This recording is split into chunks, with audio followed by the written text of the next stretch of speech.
आज मैं आपको सुनाऊंगा महामूर्ख तेनालीराम की एक बहुत ही मजेदार कहानी। राजा कृष्णदेव राय होली का उत्सव बड़ी धूमधाम से मनाते थे। होली के दिन मनोविनोद के अनेक कार्यक्रम विजयनगर में होते थे। प्रत्येक कार्यक्रम के सफल कलाकार को पुरस्कार देने की व्यवस्था भी होती थी। सबसे बड़ा तथा सबसे मूल्यवान पुरस्कार महामूर्ख की उपाधि पाने वाले को दिया जाता था। तेनालीराम को हर साल सर्वश्रेष्ठ हास्य कलाकार का पुरस्कार तो मिलता ही था। अपनी चतुराई और बुद्धिमानी के बल पर प्रतिवर्ष महामूर्ख भी वही चुना जाता था। इस तरह तेनालीराम हर वर्ष दो पुरस्कार अकेले हड़प लेता था। इसी कारण अन्य दरबारियों को प्रतिवर्ष ईर्ष्या की आग में झुलसना पड़ता था।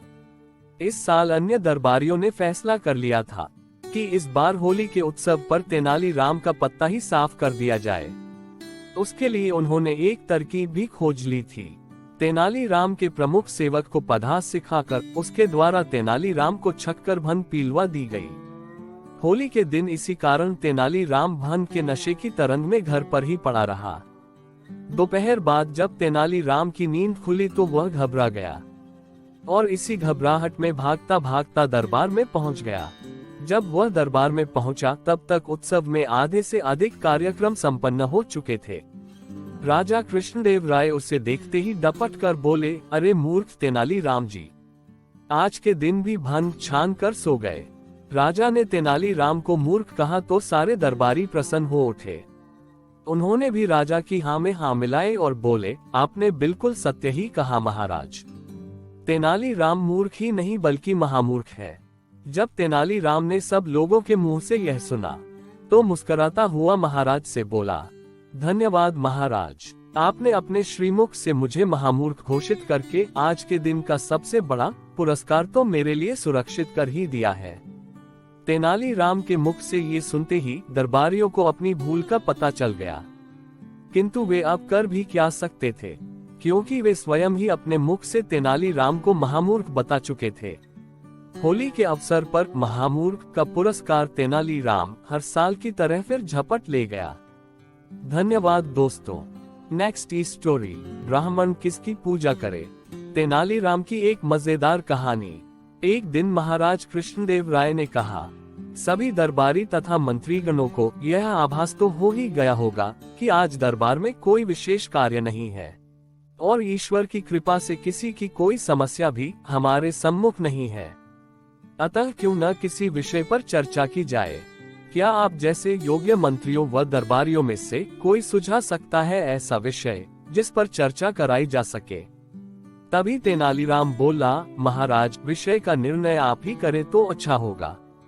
महाराज ने कुछ सोचा और फिर बोले, जैसा कि आप सभी जानते हैं कि क्षत्रिय, वैश्य, शूद्र तीनों वर्ग ब्राह्मण को पूजनीय माने। सभी दरबारियों व मंत्रियों को महाराज का ये प्रश्न बेहद सरल प्रतीत हुआ। इसमें कठिनाई क्या है महाराज? ब्राह्मण गाय को पवित्र मानते हैं, गाय जो कामधेनु का प्रतीक है। एक मंत्री ने उत्तर दिया। दरबार में उपस्थित सभी लोग उससे सहमत लगे। तभी महाराज बोले, तेनालीराम, क्या तुम भी इस उत्तर से संतुष्ट हो या तुम्हारी कुछ अलग राय है? तेनालीराम हाथ जोड़ते हुए विनम्र भाव से बोला, महाराज, गाय को तो सभी पवित्र मानते हैं, चाहे मानव हो या देवता, और ऐसा मानने वाला मैं अकेला नहीं, हमारे विद्वान की राय भी कुछ ऐसी ही है। यदि ऐसा है तो ब्राह्मण गौ चर्म से बने जूते चप्पल क्यों पहनते हैं? महाराज ने फिर पूछा। दरबार में चारों ओर चुप्पी छा गई। दरअसल महाराज ने जो कुछ भी कहा था वह बिल्कुल सच था। इस प्रश्न का उत्तर किसी के पास न था।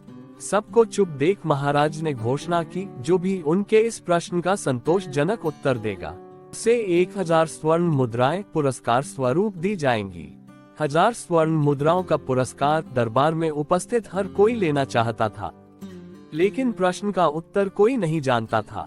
सभी को चुप बैठा देख तेनालीराम अपने आसन से उठते हुए बोला, महाराज, ब्राह्मण के चरण बेहद पवित्र माने जाते हैं, उतने ही पवित्र जितना कि किसी तीर्थ धाम की यात्रा।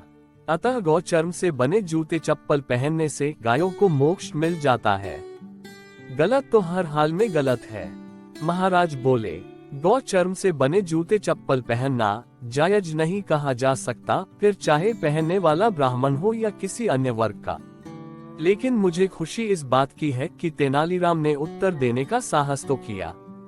चतुराई भरा उसका उत्तर उसे 1000 स्वर्ण मुद्राएं दिलाने के लिए काफी है। ये कहकर राजा ने तेनालीराम को स्वर्ण मुद्राएं देने का फैसला किया। धन्यवाद। आपको ये कहानी कैसी लगी? नीचे कमेंट करके हमें जरूर बताएं।